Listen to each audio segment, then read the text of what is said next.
Colleagues, I would like to welcome you, a very warm welcome to what is a wonderful day today, a very long but very challenging and important day on the challenges and opportunities of the EU digital single market. We have a very full agenda here, so I would like to very quickly pass the word to my colleague. Just to inform you about the motivation here is very much the strategy that was laid out by the European Commission on the digital single market. And we have organized the program around the latest evaluation that the Commission did about a year ago. And therefore, we have 4 sessions. We will be looking backwards and see what we have achieved so far. And then we will be talking some of the challenges of the things that lay ahead of us. And later this afternoon, we're also welcoming the Vice President of the European Commission, Andrew Ansip, who will share his thoughts on this issue. So we do hope that you will be staying for us. So without further ado, I would like to pass the floor to the chair, to my colleague Yorgos, to start the session. Yorgos, thank you. Thank you very much, Maria. Welcome all. It is a multi-session day, and to evaluate different aspects of DSM. Of course, DSM initiatives are multi-dimensional. So in this first session, we'll focus on digital platforms. We'll discuss about the economics of digital platforms, how they work, what are the challenges, what are the policies that are in place. So we should not forget that according to the digital single market agenda and the midterm review, ensuring a fair and innovation-friendly platform economy is one of the major priorities. So what do we mean by this term, and how the DSM agenda have moved to that direction is something that we will discuss with a panel of experts that I'm very happy to have with me. In alphabetical order, we have Adina Kleisi, Director and Head of the Brussels office at Copenhagen Economics. Welcome, Adina. We have Siada El Ramli, who is the Director General at EDIMA, the organization that represents digital platforms. Welcome, Siada. Then we have Thomas Krambler, the head of the Digital Single Market Task Force at the European Commission at DG.com. And we are also very happy to have Patrick Legros, professor at Université Libre de Bruxelles. Patrick, welcome. So without further ado, I will give the floor to the speakers. We will start with Patrick, who will give us an academic perspective on the economics of digital platforms. Patrick, the floor is yours. Thank you. Thanks for the invitation. So yeah, my role is basically to give you some idea of what the literature is telling us. And obviously, it's a big subject, so I will focus on 2 questions related to the use of data by platforms. This seems pretty actual, and the cost and benefit of regulation. So let me make a first remark. So in the world of platforms, I think there are 2 important assets that have always been there for firms, but that are even more important for platforms. And these 2 assets are trust and big data, okay?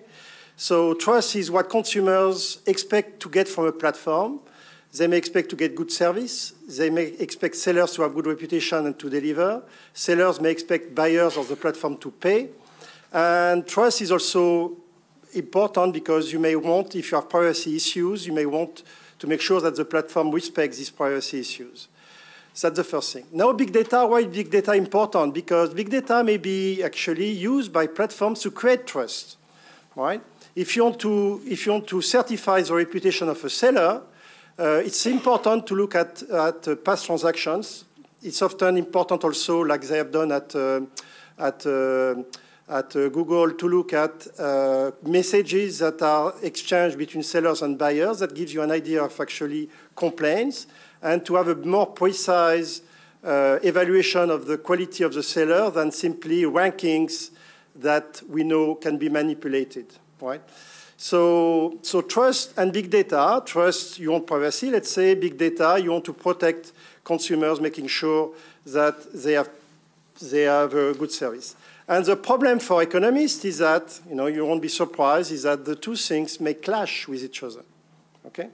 So you cannot use big data and at the same time necessarily enhance the privacy of the consumers. And it is this tension between using data in order to provide services that will also have side effects like the possibility of price discrimination, the possibility to exclude rivals because they don't have access to the same data than you have and therefore cannot provide the same service to consumers, or also the fact that use of data and the sharing of information, that may be good because sharing of information may solve some imperfect information in the market.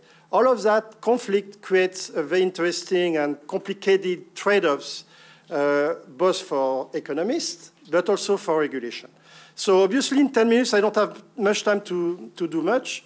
But let me give you some basic idea of trade-offs. So this idea of privacy goes back a long time ago, to the 70s, actually. And the first papers are Schleifer and Posner and Stigler, who show two things. Schleifer shows that actually you have excessive investment in data gathering. So let's say platforms invest too much in trying to keep track of consumer data. At the time, obviously, platforms were not present, but the issue of privacy was important. And Posner makes the same point that privacy, very opposite point, that privacy may be inefficient in a world where you have imperfect information, because it is useful from the market point of view to have a better estimate of the characteristics of agents. And then Varian and Murphy in the beginning of the 2000s shows that actually privacy is a complicated issue, because on one side, consumers may value privacy. You don't want sellers to know how much you are willing to pay for a type of good. But on the other side, they may value lack of privacy. They may value the fact that sellers share their characteristic. Why? Because that will enable them to search faster for goods and to have better offerings from sellers. So you have a tension also among consumers, what type of privacy you want. Murphy, Dougherty, and Reigenholm shows that agents may care about reputation, and in this situation, privacy may be a good thing, because think of somebody checking in a drug rehab center. If there is privacy, no publicity, he or she will do it. If there is not, he or she may not want to do it. So things are a little complicated. So the theory can go this way. So what I'll try to give you here is some sense of what we know empirically.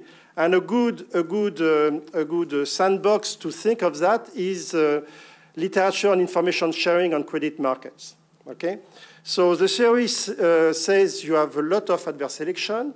Information sharing in the market, so let's say a bank sharing information about credit performance of a consumer with other banks may be good because it eliminates some part of adverse selection. And what is the benefit for consumers is that you have better lending, and you increase lending to safer consumers, and you decrease also the default rate, which is good.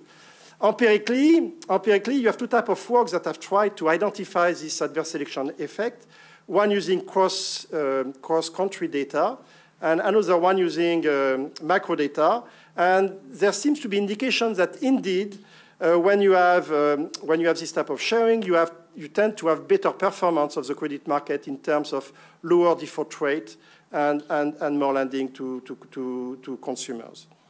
In the US, there is a very interesting law. This is a Graham-Leach-Bailey law, GLBA, that allow financial institutions to share, sell, and trade, or give non-public personal information about their consumers. So the law initially was designed with an opt-out clause. That is to say, consumers were able to say, I want to opt out of this thing, so I want privacy. And the criticism for this law was that consumers didn't use the opt-out clause, so therefore they weren't really protected. So what happened is that in some states, in some counties in California, in the San Francisco, Oakland, Fremont area, the local authority shifted from the opt-out clause to an opt-in. That is to say, you need prior authorization by the consumers before sharing information.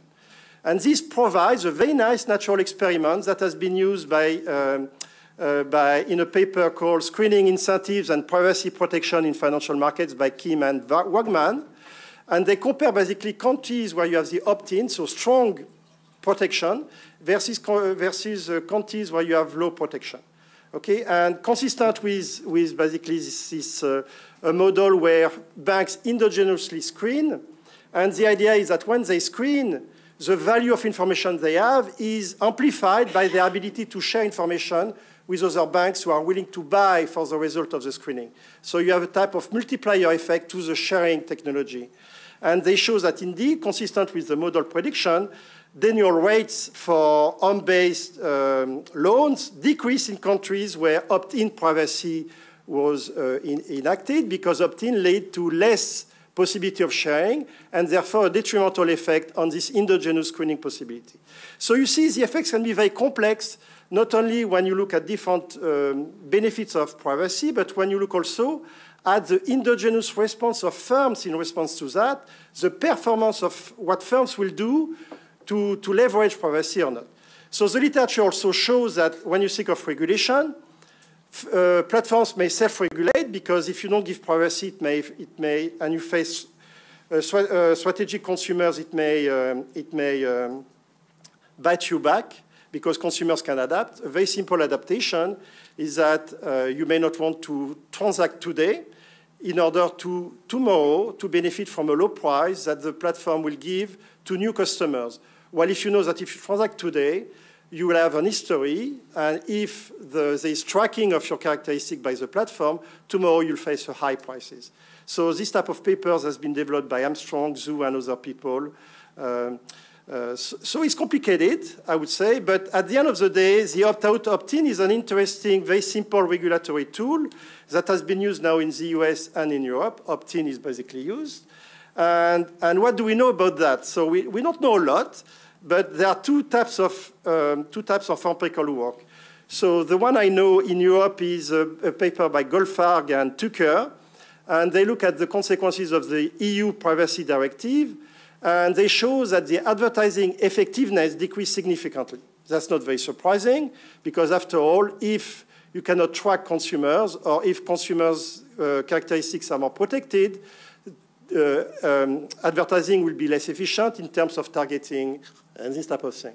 So why does it matter, that advertising? Because for many platforms, like Facebook and other platforms where the business model basically relies on advertising, there may be a non-trivial effect of basically this type of decreased effectiveness of advertising and the revenues of the platform. And that will feed back also potentially in the ability to provide services. In the US, there is a paper by Miller and Tucker looking at hospitals and showing there that the release of information, patient information, to the hospital significantly reduce the adoption of electronic medical records.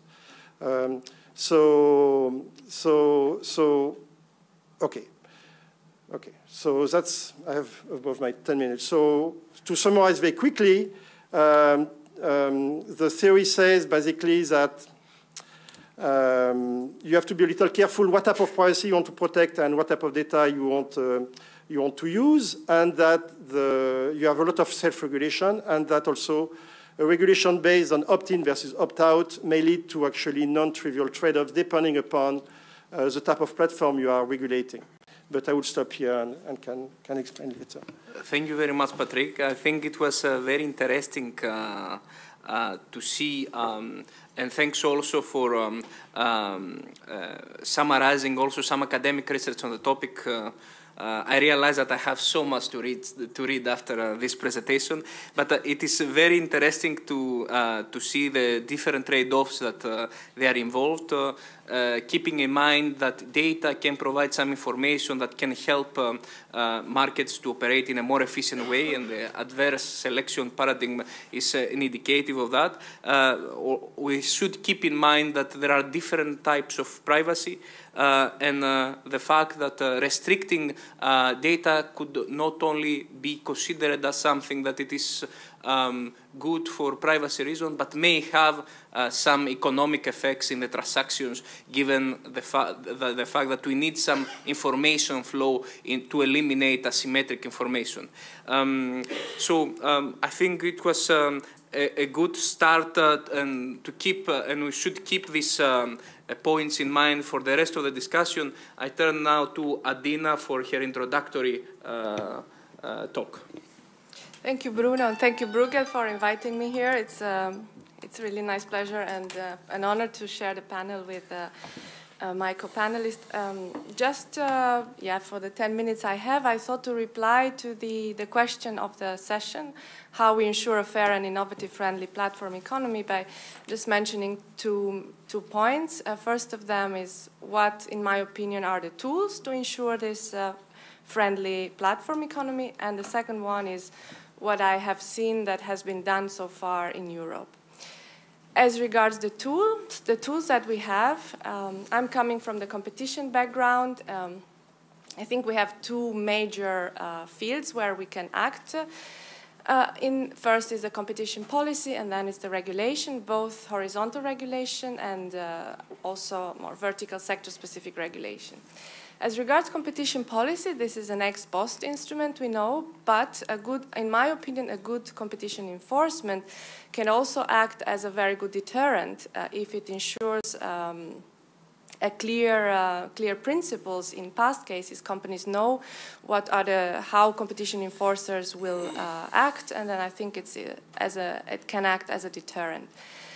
In terms of regulation, I'm very happy that Patrick has mentioned the self-regulation of the platforms. I'll mention it a bit later, but I just want to mention, not to forget.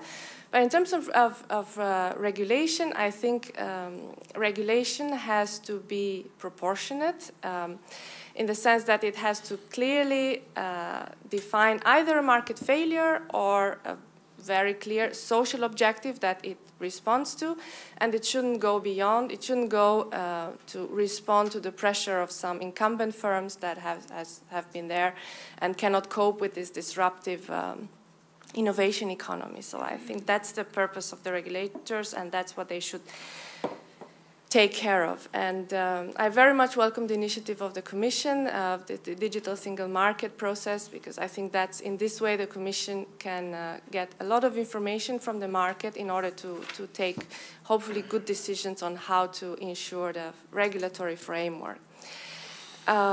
We have seen in the recent debate around platform has been very much around the network effects and the danger that the presence of network effects and the way platforms enjoy these will make them become big and remain big forever. The winner takes it all, what we've heard.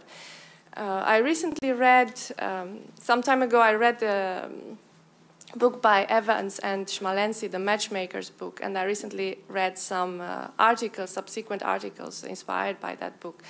And I very much like their counterexamples and how they debunk a bit the myth of platforms, of network effects making platforms big. And yeah, so they say that there is a bias in looking at the winners and seeing how some platforms became big thanks to network effects. But I think they have good points there. One, they have some counterexamples of, they say, in the same way as network effects have an expansion effect, they can also make platform decline. Consumers enjoy having their friends on the platform, so platforms increase exponentially thanks to the network effects. But in the same way, if people change their minds or something happens and start leaving the platform, this can attract other customers to leave the platform, and then these platforms decline. They give lots of examples, such as AOL or Yahoo, for example, or also BlackBerries, and the many big firms, big platforms that have declined. They became big or the biggest in the market, but they have also declined. So we should be careful, I mean, not to be biased and looking at this only at winners, because network effects can also go the other way around.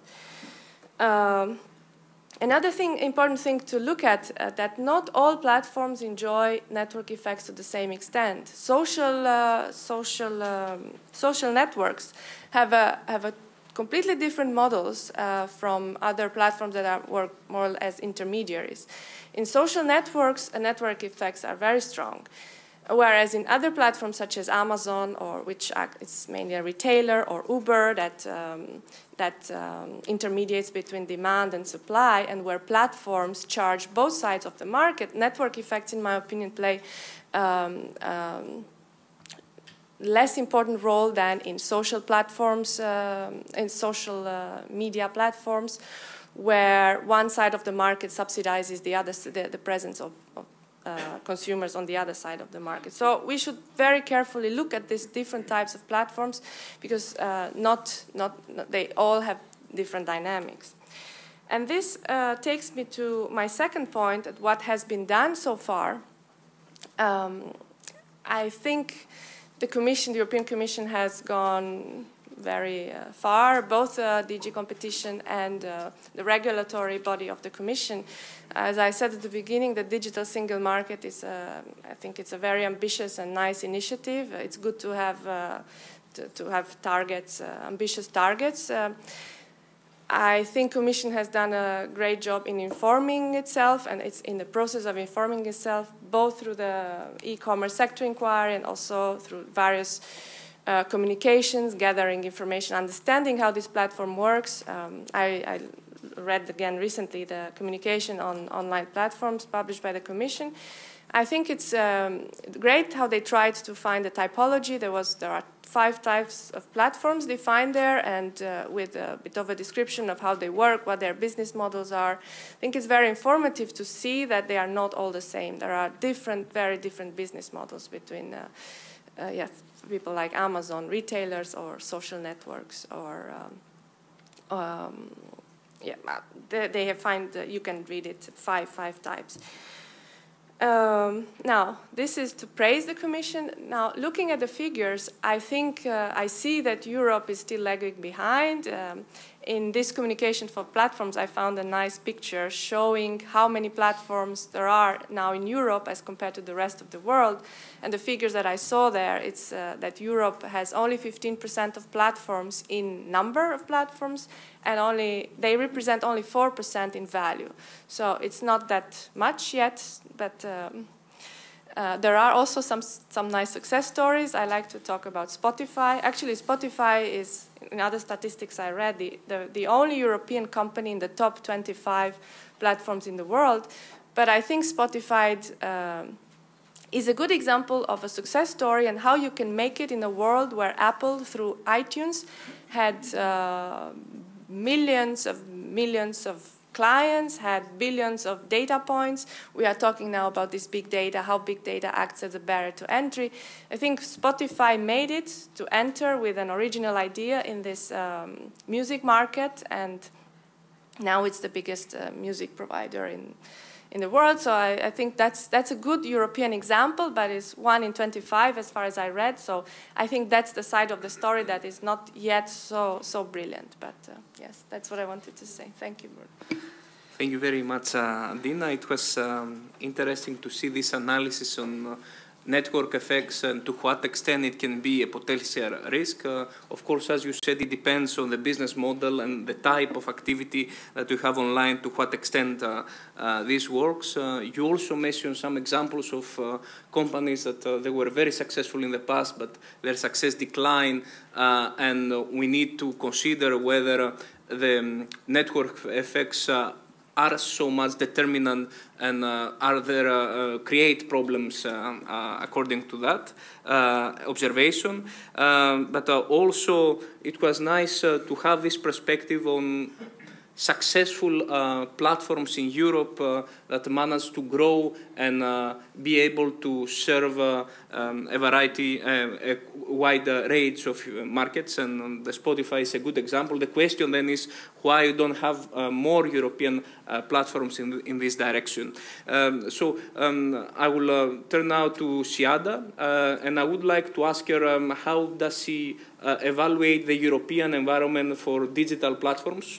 What are the main issues, the main strong points of EU, and what are her remarks on the European Commission's approach on this field? Thank you, Yorgos.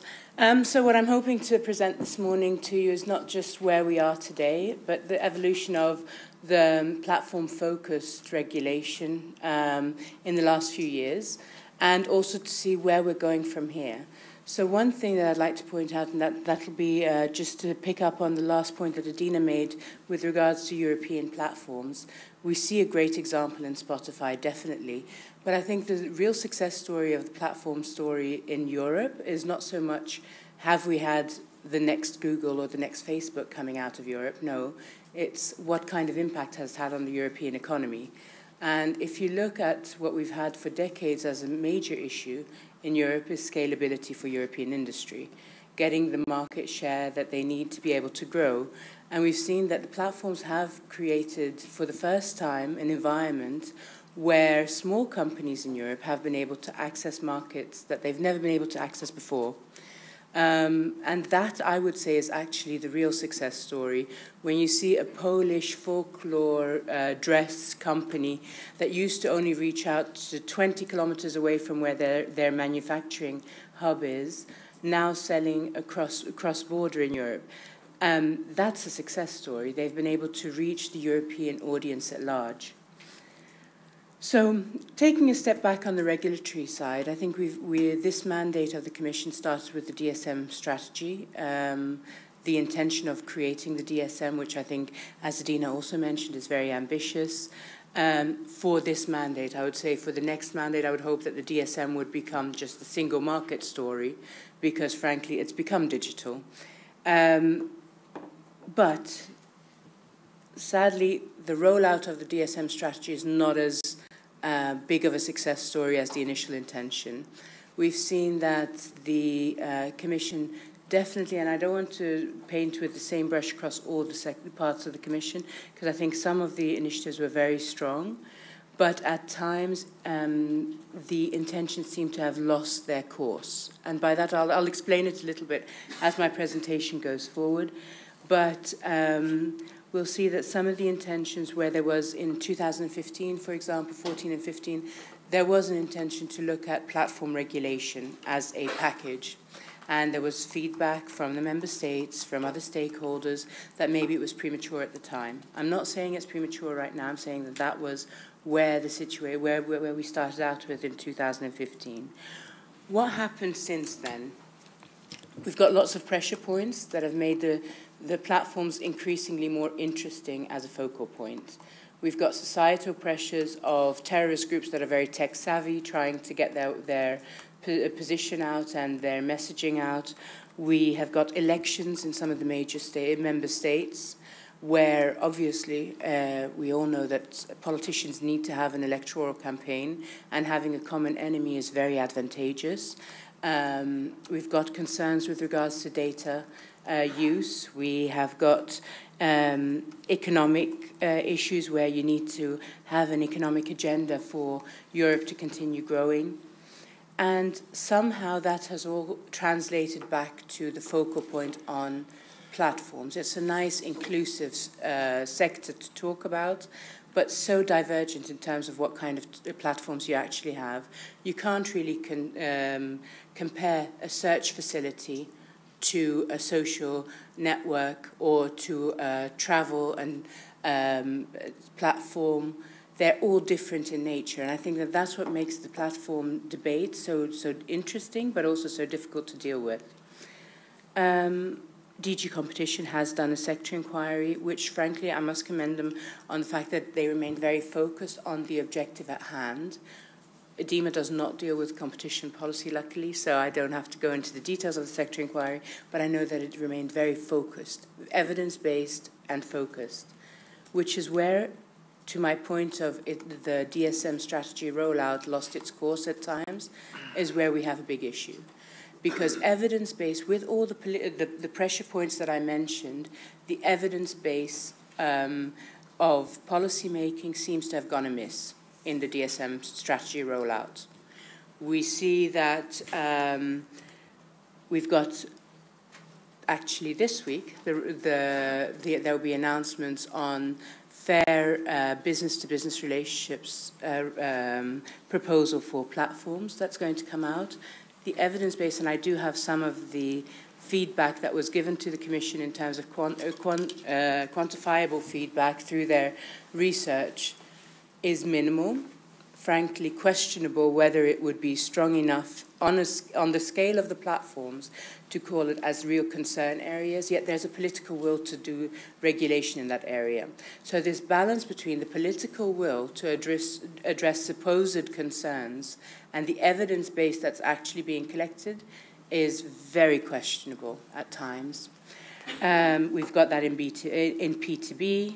We have got it in some of the ways that copyright is being dealt with at the moment. If you look at the copyright concerns, there, I think, actually, if you ask me, the copyright proposal that we have in front of us that we've been working on for 2 years now, it lacks total ambition to be a copyright framework for the digital age. What it does is trying to somehow force an old model of copyright regulation onto new businesses, and it just won't fit. So we're going to end up in very long litigation trying to figure out how that's going to work. Similarly, consumer law. There we've got a new deal for consumers, and that brings up one thing, actually, where I think just because you've got new business models doesn't mean that you need to have new regulation. You can also make sure that your enforcement is done well enough to include the new business models in the enforcement of the regulation that's at hand. And that's not always done.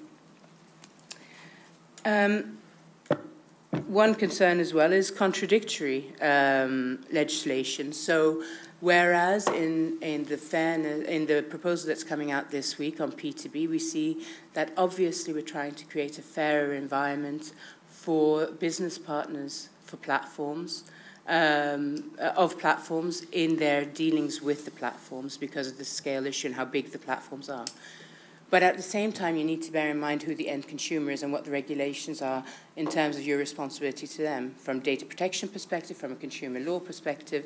And those, frankly, and if you look at both proposals at this stage, they are at times contradictory.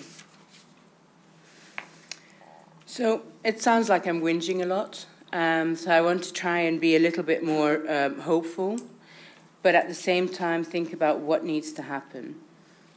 We, for one, I think we need to understand what a platform is. And at the moment, when we think of it, we think of 4 or 5 companies that everybody knows that are household names. Frankly, a platform can be so much more. Even in today's world, you could consider a car a platform. Yet we don't think of that when we think of a regulatory outlook in terms of dealing with it. So how do we try and bring all of this together? I think we need to go back to the core of it, which is the technology, the functionality, and then going back to an evidence base, because what has happened is the political will has overtaken the actual real need for regulation. We're not shying away from regulation. If regulation is needed, that's fine. We see that there have been major success stories in terms of self-regulation and co-regulation on various issues, be it the dealing with hate speech and terrorist material, what the Brits call the high threshold content, or be it in dealing with counterfeiting. There are success stories there. It's a cumbersome mechanism to get off the ground because you have to get all the stakeholders around the table, but that is going to be, in time, probably the most effective way to deal with issues because it's pragmatic, it's quicker than legislation, and it deals with all of the stakeholders. So is it time at this stage, and I'm going to leave you with this open question, and I'm happy to debate it further with you, but is it time to look at legislation which could be over-prescriptive and limiting in terms of dealing with the reality of today and therefore not being relevant by the time it hits the ground? Or is it time to actually say, okay, maybe we won't think of just the short-term political wins at large, but we'll think more of innovation for Europe and what it means, and we will try to create some kind of governance structure that will bring all of the stakeholders in the platform economy, because they're not just the platforms, it's everybody, including the consumers, bring them around the table and talk about the issues that are at hand as they're developing to be able to find solutions. And I'll leave you with that, and I'm happy to debate it further.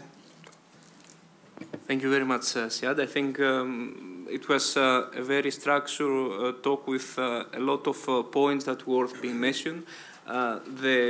Starting from your initial remark, my question is whether we need a framework, an environment where EU platform should grow, or the objective is to look at an environment where platforms in general have a greater impact, positive impact on our economy. It was, as Dina mentioned before, you mentioned that different platforms have different business model and therefore it is not a proper way to put them all in one group when we are talking about specific rules that should apply. And you call for an evidence-based approach. My question here is whether we have access to data for this evidence-based approach, and this is general questions for the discussion afterwards, and whether the platforms themselves should be more inclined to provide data for this evidence-based approach. However, you were very critical on the Commission approach. And you mentioned about the consumer law, you mentioned about the copyright, and you also said that we cannot apply old tools for new markets. So I'm looking forward for Thomas' reactions on these points. Yes, don't expect too much. Obviously, I'm coming from DG Competition, so I'll focus on the interplay between competition law and platform regulation. Specifically, what can competition law contribute to the debate? Are there limits of competition law enforcement? I think there are. And what should be regulated, or is there a need for regulation? But before doing that, I think we should take a step back and define a bit what is the issue, actually. What are we talking about generally?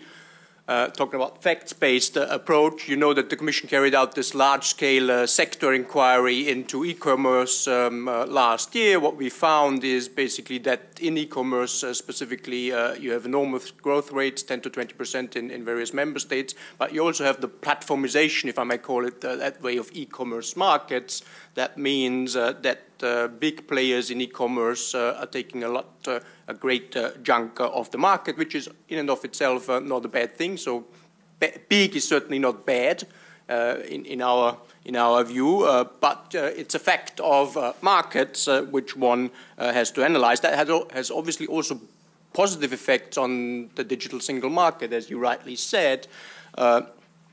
It is these platforms which help small companies to sell cross-border, small companies to set up businesses which enable them to do things which on their own they would have never been able to do. So there's a positive aspect, especially for the digital single market, of the platformization of e-commerce. But on the other hand, you also have companies that, for instance, a recent figure, have 46% of online commerce is done by one company in Germany. 90% of searches in the European Union are done through one company. I mean, that's figures, that's market realities. That's something one does have to look into when we talk about platform markets.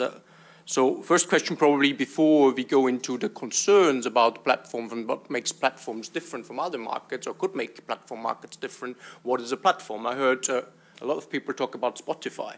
For me, Spotify is not a platform. Spotify is a distributor of music, a very classical distributor. I don't see any difference between Deleuze and, I see a difference between Deleuze and Spotify, but in the distribution model, it is a distributor of music that gets its input from the music majors and then sells it on to its clients. It's not really a specific business model that would distinguish it from anybody else, but there are other platforms like online marketplaces, which run a different business model.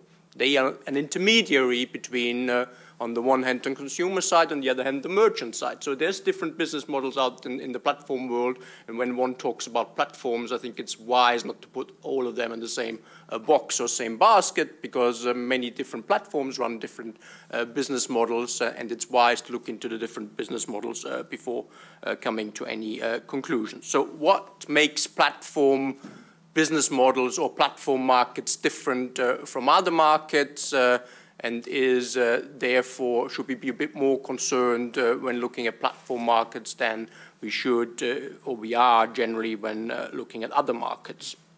On the one hand, you have the enormous innovation capacity you see in platform markets, the enormous changes, the rapid changes in the market. But then on the other hand, it's not as rapid as one might think. If you think about platforms in the past, you have innovation cycles which tend to be quite long. Think about, for instance, the IBM mainframe. It's survived 30 years. It's still around.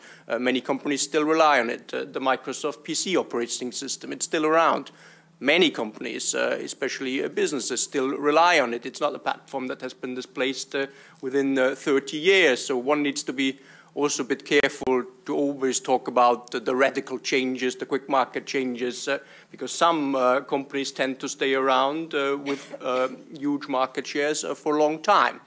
So markets are not the same. Markets differ and platforms differ, and their market position might differ. So you have the innovation, the rapid changes, but on the other hand, you have the first mover advantages. The first movers in these markets tend to be the winners, which is not as such a bad thing, but it's a fact of life that one has to take into account when dealing with platform markets. You have the network effects. Obviously, we're not so much concerned about the losers, as Adina said. We are concerned more about those companies that gain market power through the network effects. And there's some examples where you can see that in the recent Google decision that the Commission adopted. It is to be presented as one example where network effects actually played a role in favor of the incumbent company. You have the scale advantage of platforms, and there we come back to the European debate. Obviously, that's a big issue in Europe, that companies in other markets can scale up quicker than they can here because of the languages used, for instance. So companies from outside Europe have the scale advantage in their market, which they can then use here in order to bring their business to here. So that's an issue that one has to think about. You have the data advantage, and can talk about that in a minute. Is it really such a big advantage? Also depends on the platform. You have an incentive of platforms to leverage from one market where they're already big into another market where they're not so big in order to grow. That might be a problem, and it has been a problem. It has been identified as a problem in Google, in the Google decision by the Commission, where one company leverages the market power it has in one market in order to grow unfairly, as we said, in another market. So all of this to say, the platform markets are not equal. Some are more equal, and one has to look very specifically at the features of the market. And we have some good examples from competition law enforcement where we've seen the differences in markets. In the merger, for instance, that the Commission looked into between Microsoft and Skype, where the two companies, the merged companies, had more than 90% market share on the relevant market. The Commission was not concerned because many people were multi-homing in the relevant areas, so they were using different platforms, and there was no lock-in effect. In other markets, such as the Google search case, the Commission was more concerned because there was not so much multi-homing. There was only one company that that could provide the relevant service. So you need to look into many features. For instance, pre-installation. We're all very lazy. So whatever is pre-installed on our platform is very hard to overcome. So you have an advantage if, as a platform, you can already pre-install a lot of your products and present them to users, and others have to fight for the eyeballs. We all talk about attention markets nowadays, so it's the fight for the eyeballs that cares more, that drives many platform markets. So this is all to say that one has to be careful in the assessment of market power, in the assessment of platform markets, not to throw everything into one box, because markets might differ. And that's why competition law enforcement actually is a very useful tool when dealing with platform markets, because it's exactly the advantage of competition law enforcement to be able to cater for the differences in markets, to cater for the different market circumstances. When it comes to data, the same again. Not every data market is the same. Are data substitutable? Not every set of data is valuable. You can differentiate different categories of data. Sometimes data are used kind of as the currency, as a payment method. Sometimes there can be a competition on the quality of a product and on the basis of privacy. On the other hand, it's not sure that consumers value this privacy so much that it actually plays a role in the competitive assessment. This needs to be taken into account in specific cases. Sometimes data are an asset, sometimes they're just an output. There's all sorts of I don't want to say complications, but interesting features of markets that one needs to take into account. Again, that's why competition law enforcement is an interesting avenue, but competition law enforcement can certainly not deal with everything. There are limits to what one can do under competition law enforcement because it's very much market specific, it's very much driven by the evidence and by the facts, but there might be general problems out there in the market where competition law enforcement is probably not the right tool to solve them. And if you talk about unfair trading practices, many member states have rules against unfair trading practices specifically for that reason, because there's a general perception that some practices in the market are perceived unfair, even if they're undertaken by a non-dominant company, for instance, where competition law finds its limits. And that's what the Commission is looking into now, whether there's some general problems in the market where competition law needs to be complemented by further regulation, and whether this makes sense. And the Commission will very shortly propose something in this direction.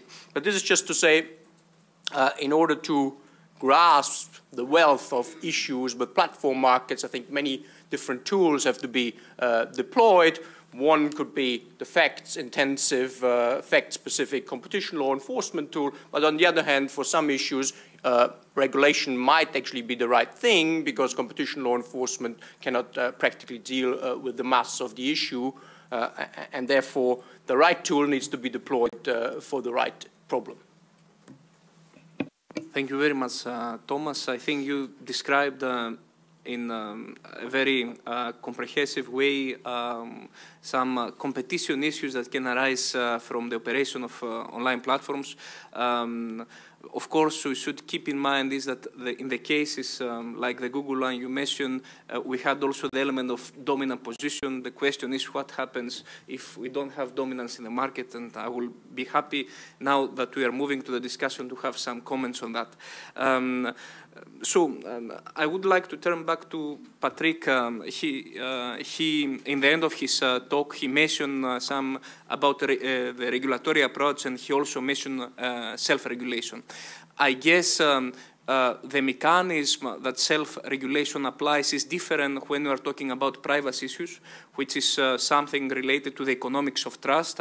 I want my company to be trusted and in this way to attract consumers, and different when we will go to talk about competition issues and platform competition in general. I wanted to ask you whether in the you see this difference in incentives to self-regulate between the two cases, and in the privacy sector, if you see that the current initiatives are sufficient so that self-regulation is an important in platforms, and you see it as sufficient to adequate concerns. And if we go to the competition issues that Thomas mentioned, where should we draw the line between competition policy and regulation? How much time do I have? Well, I think there are two issues. Obviously, when we talk about privacy, I talked about sharing, voluntary sharing of information between platforms, but the recent cases show that there is a big scope for security of information, right? So clearly at this level, regulation should make, this is part of the trust, right? You trust that whatever the implicit contract you have with the platform, that your information will not be used illegally by other parties. So regulation, I think, has a big scope here. Now, the relationship between self-regulation and formal regulation is sort of interesting and complicated because, for instance, if you think of the opt-in clause in regulation, okay, there is some work in suggesting that actually the opt-in clause may favor large networks rather than small networks. And why is that so? Because opt-in creates basically an implicit cost for the platforms. And it creates an even bigger cost if the small platforms also don't offer as many services as the big platforms. So this is going back to the idea of big platforms, one service for many eyeballs, basically. And therefore, you could have actually this type of regulation may backfire, giving actually, changing the balance in the market among platforms and give an advantage to big incumbents. And therefore, it's not what you want to do. So you have to be careful in using this type of tools. And if self-regulation is more like a market-based, then maybe it will be. But we don't know enough, both theoretically and empirically, to draw a line at this level. So your question was about two types of platforms. Can you repeat quickly? So the question is the incentives for self-regulation in issues like security, privacy, probably are different for self-regulation related of keeping some competition in the market from the other platforms. So the incentives are different. Yeah, sure, definitely different. And I mean, for competition policies, the big issue for data is obviously the fear of price discrimination. What I read suggests that there is not really a use of this data for customer personalized price discrimination, meaning that Google or Amazon knows your characteristics and will sell you a product at a different price. But there may be a significant effect on targeting. So there's this beautiful example of Orbitz, Orbitz, the intermediary for hotels. They have identified in 2012 that actually Mac users tend to pay more for hotels, 30% more for hotels than Windows users. And so, yeah. So what happened is that actually they showed to Mac users, more expensive hotels or this type of thing. So this is called nudging, So it's not price discrimination per se, but it's basically you change the set of products that consumers may see. So is that good? Is that bad? It's good because if you like expensive hotels, it's good because you don't need to search. It may be bad because you don't have the option changes. So this is where certainly there is some thought to be put into whether this is, good or bad for customers, and where competition policy will have a role to play. But this is a type of, but definitely security is a different object. And you can self-regulate yourself, but poorly, you don't invest enough, and there's still a risk. And therefore, there is a scope for regulation, even if you have some self-regulation. But that's basically all I have to say at this point. Yeah, thank you very much. It was very clear. Adina, you spent some time referring to network effects. And you also made the point about the European platforms providing some statistics. What should be our objectives? Do we need European platforms, or we need platforms, no matter from where they are coming from, that boost European economy?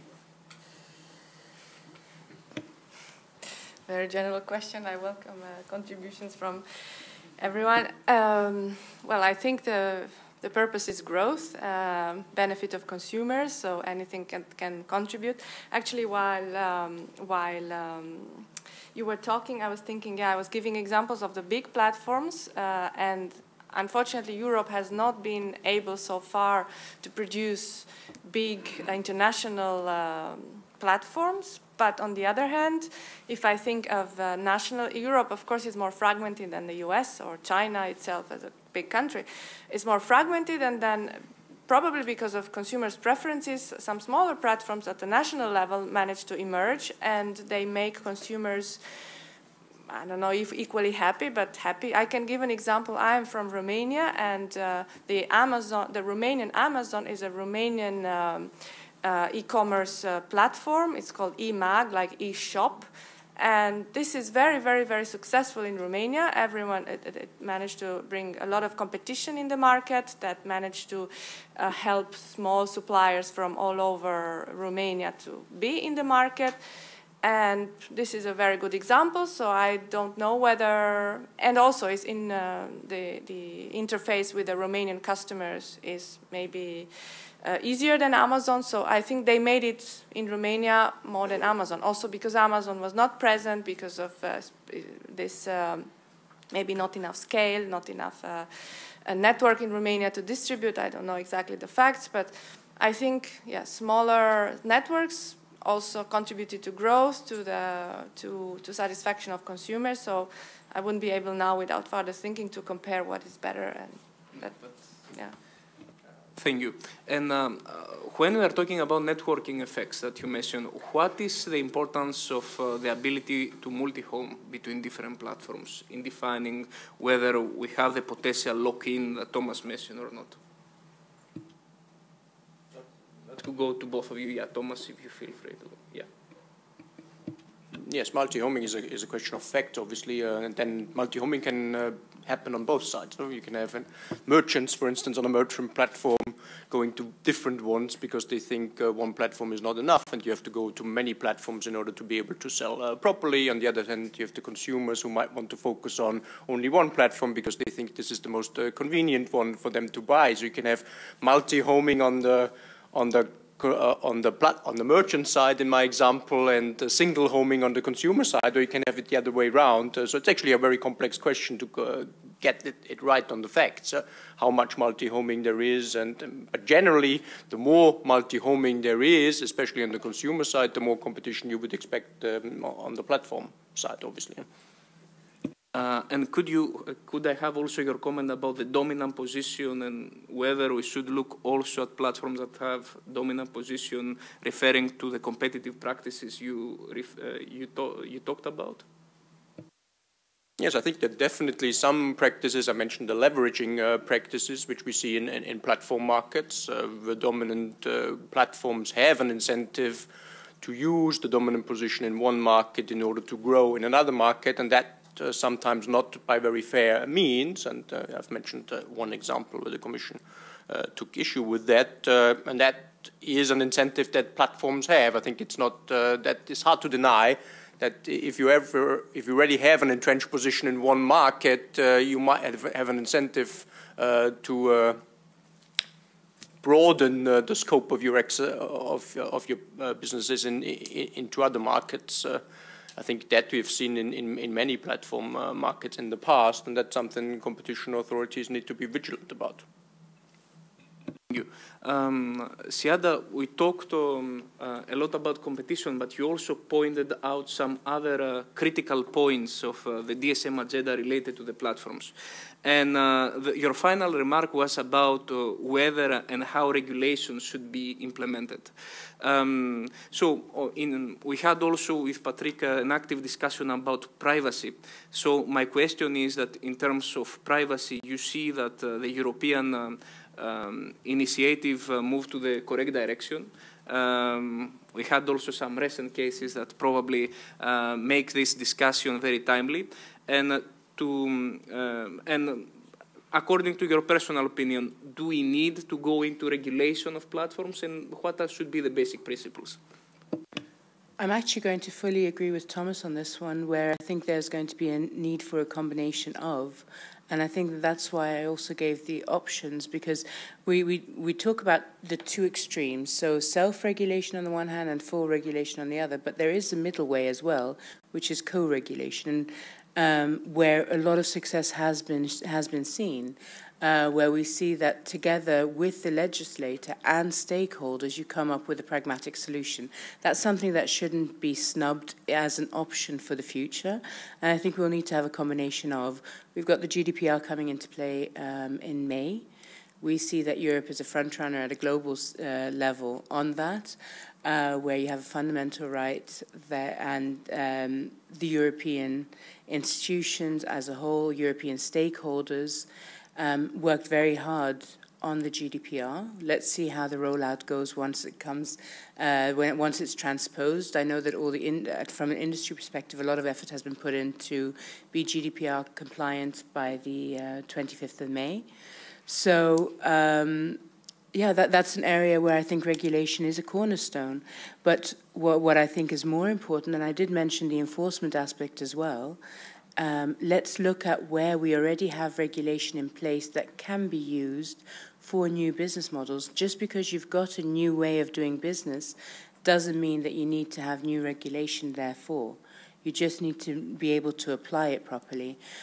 Similarly, I think that there will be aspects where you will need to have further regulation, but the one thing that I would caution, and that's something that we've seen more of, and that's why I'm cautioning against it, is this idea of we're trying to make headlines in the newspaper about somebody's dealing with terrorist content. So instead of giving the 6 months that we said we were going to have stakeholder dialogue, we're going to come up with regulations 3 months ahead of time because it addresses a political will. That, I think, is where we're going wrong, because then we're actually not looking at the problems anymore, but we're addressing a political concern of a politician somewhere in a member state, probably a big member state. Thank you. Please, Adina.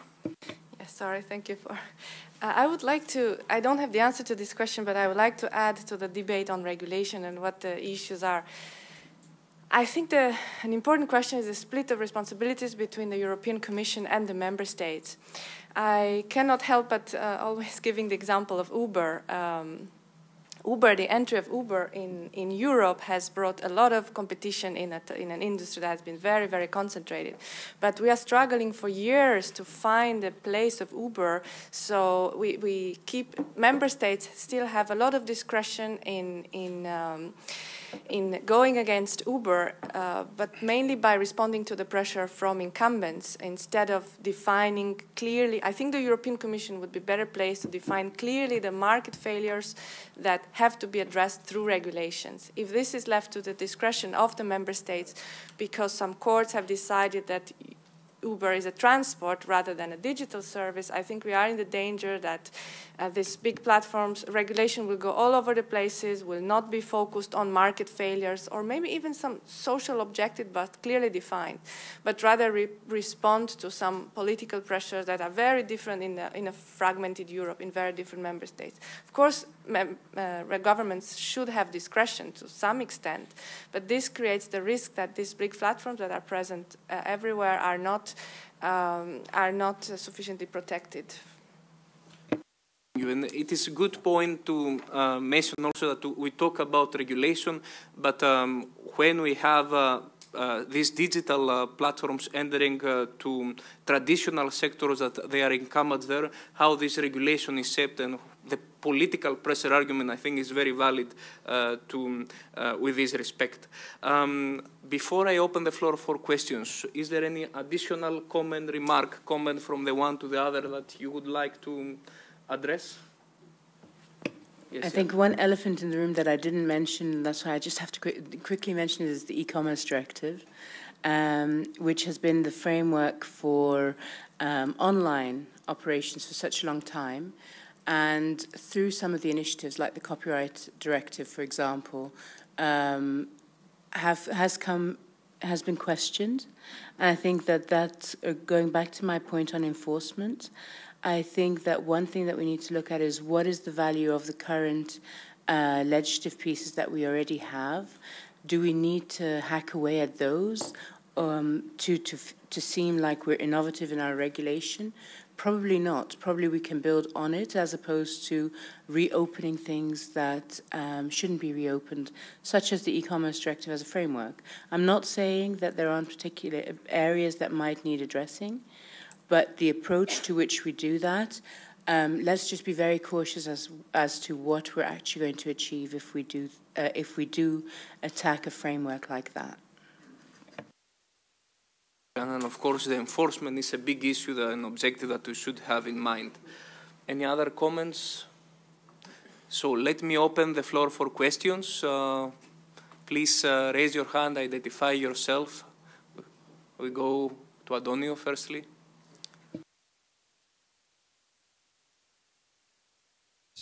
Works? Yes. Thank you very much. It has been a very interesting debate, and that perhaps opens the floor to many other questions. I have two. One related to the comment made by Adina relating to Spotify. I don't have the answer, but my point is the following. Perhaps Spotify is where it is today because they were able to launch an IPO recently, unfortunately not in Europe, but in the States. So my question,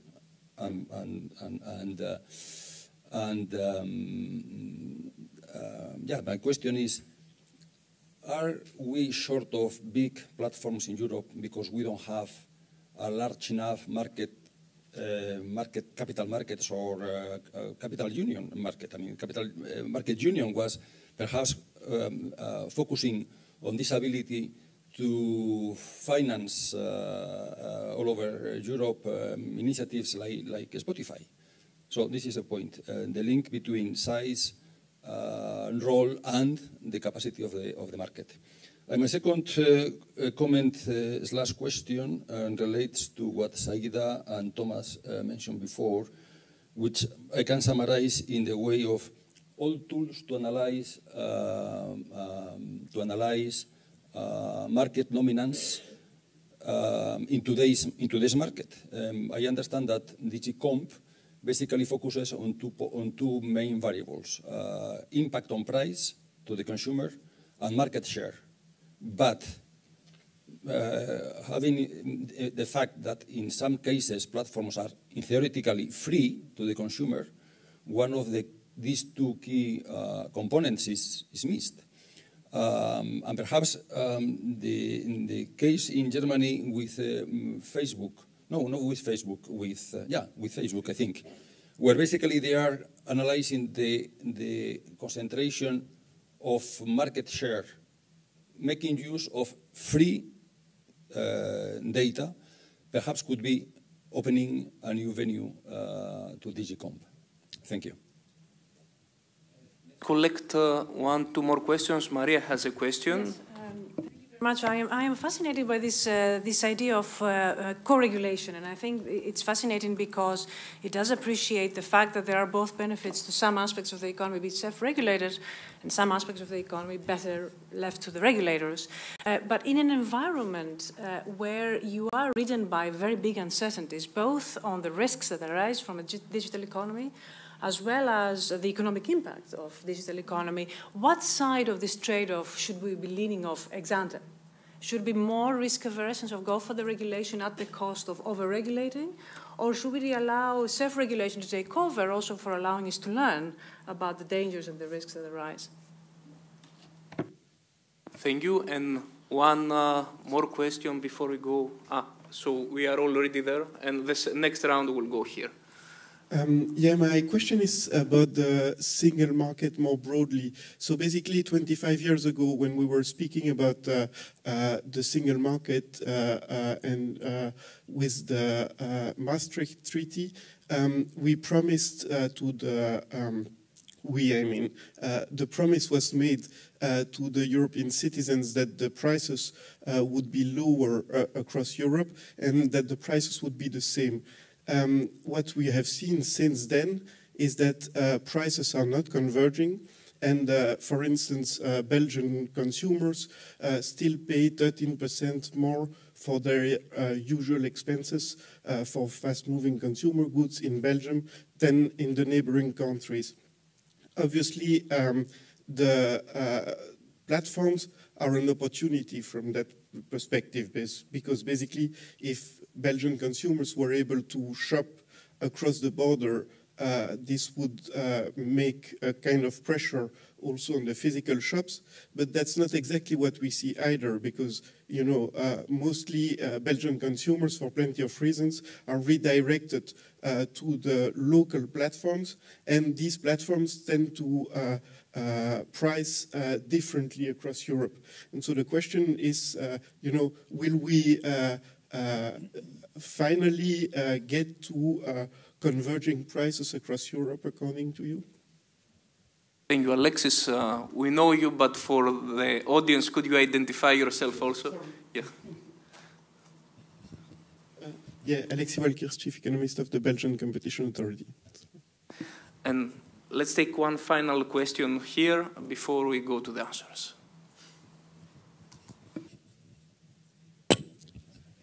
Good morning, Matthew Newman from MLEX. Question about the statements on platforms and big data, and I was interested in the ongoing review of Apple and Shazam. This is a case involving a music identification service. So it raises some of the issues that were seen before, like with Microsoft LinkedIn, with Microsoft Skype. I'm just wondering when is too big a problem?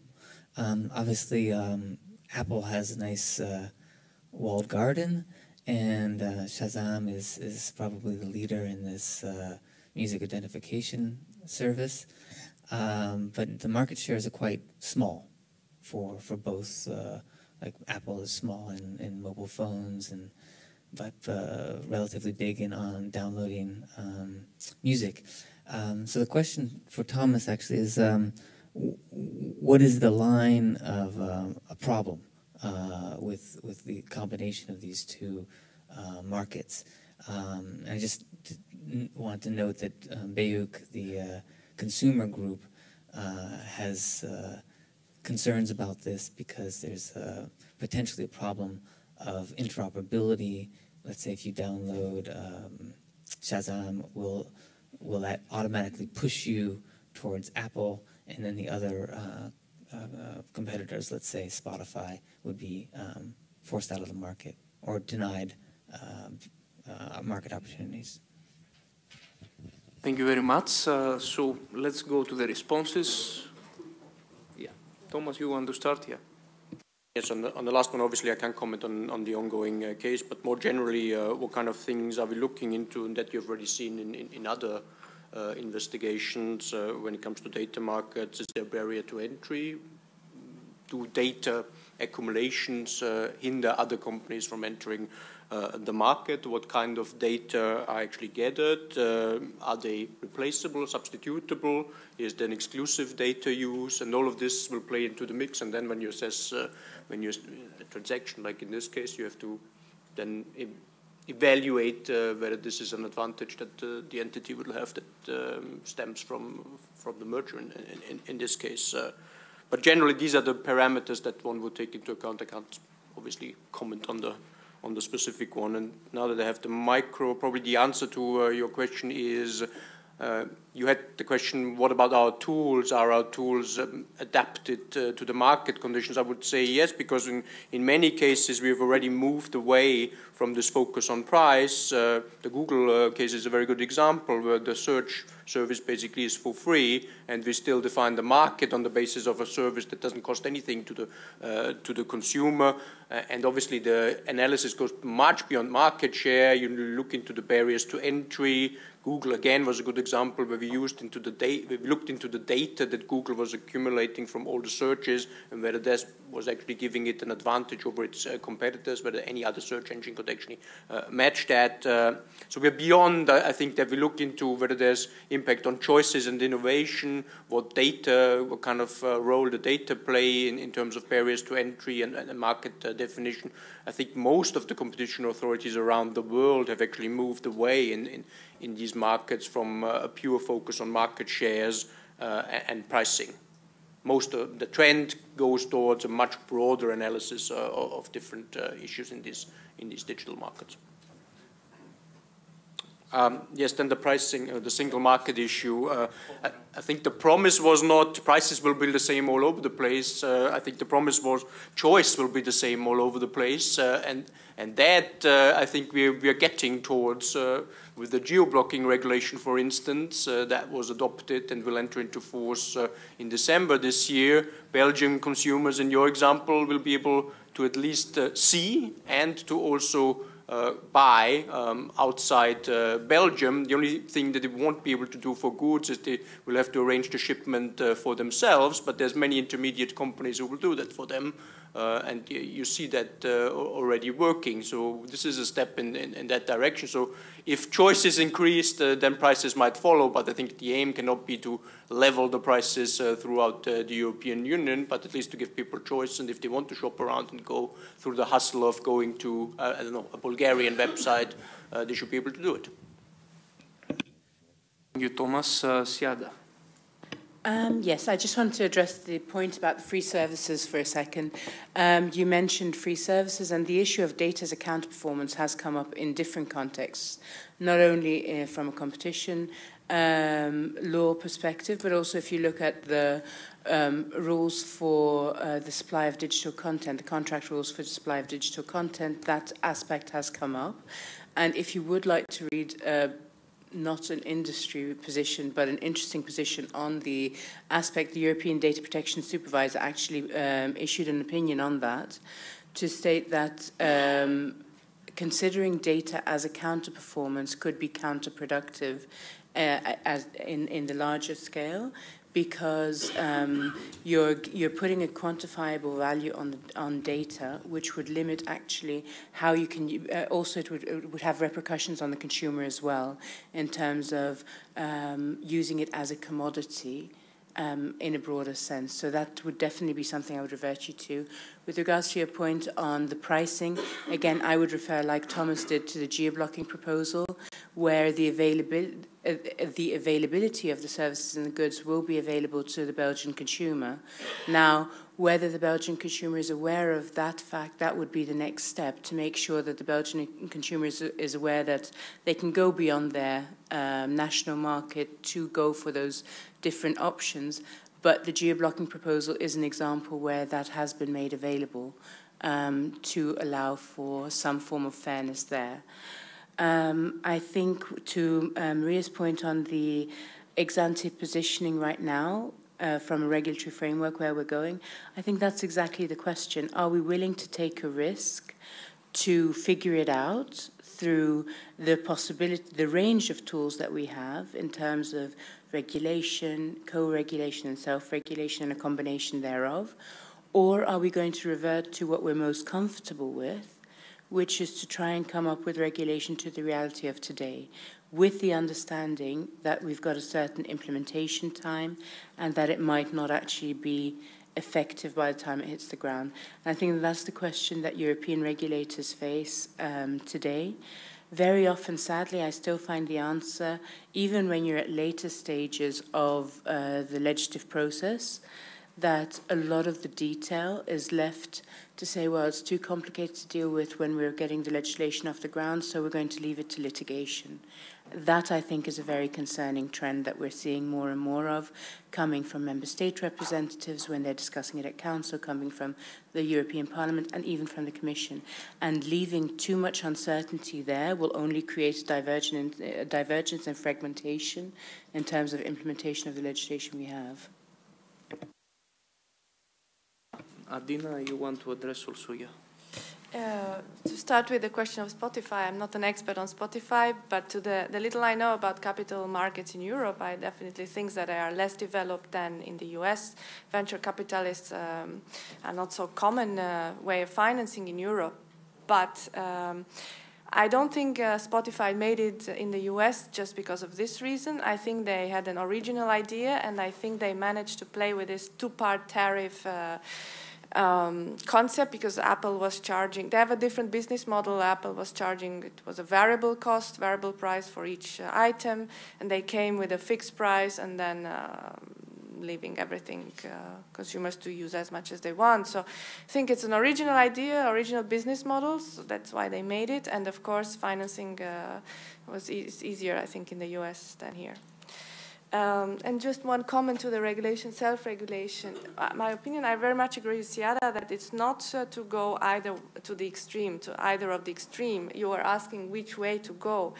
I don't think relying on self-regulation is a risk. I think we should observe where we are now. If self-regulation works to some extent, then regulation should come top-down regulation should come to complement what is still needed to correct market failures. I come back to my first point that regulation should be there where there are market failures. And again, coming back to the example of Uber, I think in the example of apps, taxi apps, they managed to, the self-regulation and the transparency that apps brought into the market managed to make past reasons for regulation, such as asymmetries of information between passengers and drivers, to eliminate those asymmetries of information. So there is one reason less to regulate. Self-regulation works there. Transparency ensures customers knowing whom they are going with.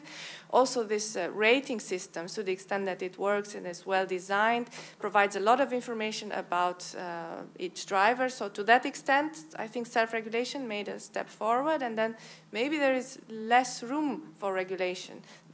Again, we have to identify what the problems are. Are there some problems eliminated through self-regulation? Then regulation should be limited to maybe labor laws or other well-defined issues. So there must be a combination, I think. It's not a risk to rely. It's just observing what self-regulation can do already in the market. Yeah, so I'll address Maria's comment on what to do.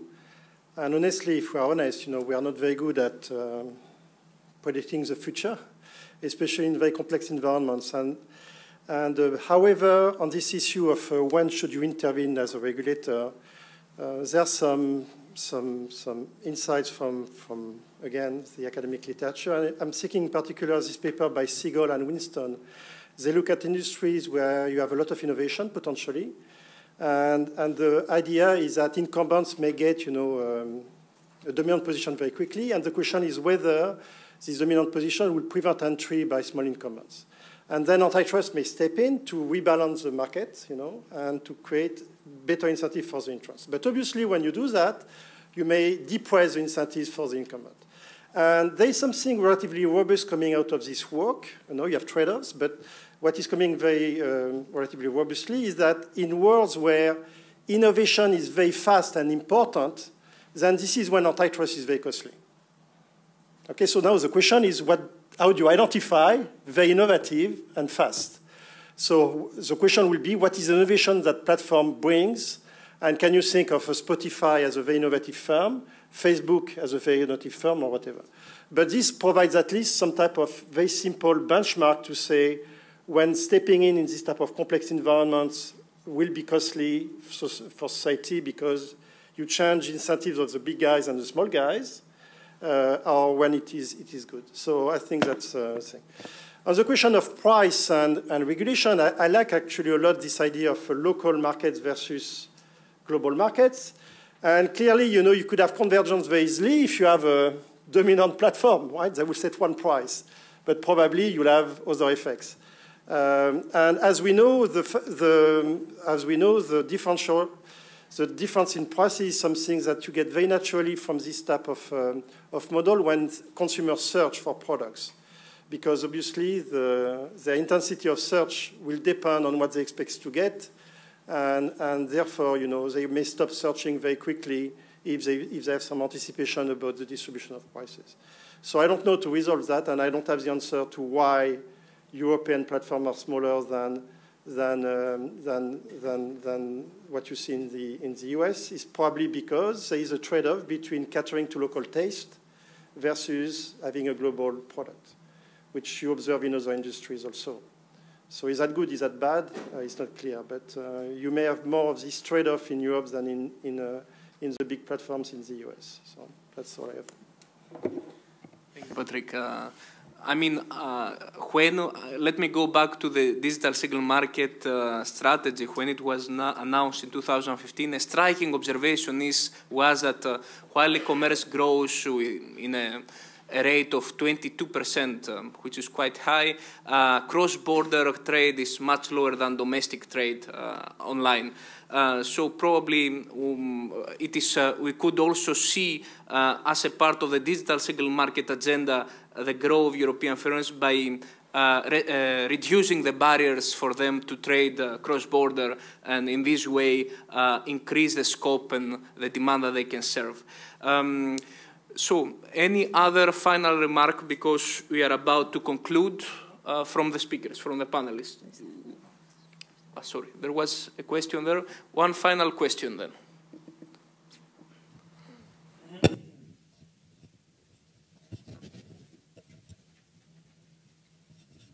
Thank you.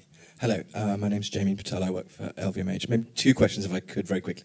One, I think what we're seeing today, which is different from in the past, where you have the dominant firms with an ability to buy up any competitive threats. We've seen that with potentially with WhatsApp. We've seen that with a lot of small firms being bought up by the big tech platforms. And there's a question to Thomas: do you think the current merger rules are strong enough to be able to look at the anti-competitive practices of buyouts from big companies of small ones. And then the second question is about regulation, this tension between self-regulation and regulations. All I can say is that from our point of view, the self-regulatory initiative that has been led by the Commission since 2011 has only seen a doubling in the amount of counterfeit that's available to European consumers. So I don't think that's really a success story.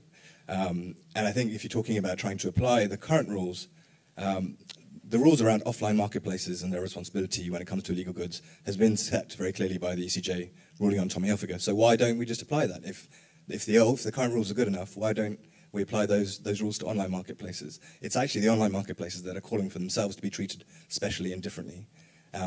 So I think we need to pick one or the other.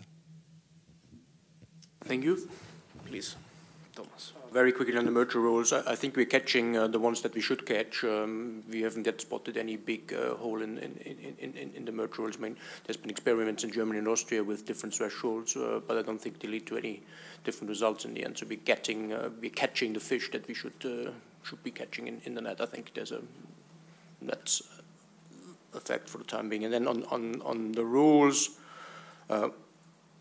I think what I was trying to say that there might be specificities of online markets that might warrant a different set of rules because of the data advantage, the network advantage, what you don't see in many offline markets. So if and that's a matter of fact, if you can identify these specificities, I think then it's not a big deal to say that for these specific markets there needs to be a different approach. To your point on counterfeit goods, that there are double the amount of counterfeit goods on the market, that's one thing. But that doesn't necessarily have a direct impact on whether for example, the Memorandum of Understanding on counterfeit goods is a success, because there it's how much action is being taken and how would the situation have been had that action not been taken. And also the goodwill that's shown between the different stakeholders throughout the value chain. There are debates about the follow the money approach, ensuring security at the source and across the value chain. These are all big developments. I get your concern, and definitely from LVMH's point of view, the fact that counterfeit is readily available is something that needs to be addressed. But it will only be addressed when all the stakeholders actually work together on this. And I think that that's where the Memorandum of Understanding is showing success in ways and steps forward. Thank you. Any final comment? We are just out of time, so we will stop here the first session. We will be back on 10:45 for the second. We have coffee break now. The second session is on DSM initiatives, achievements and prospects. Before that, let me invite you to welcome our guest today that did such a great job to describe us the online platforms environment.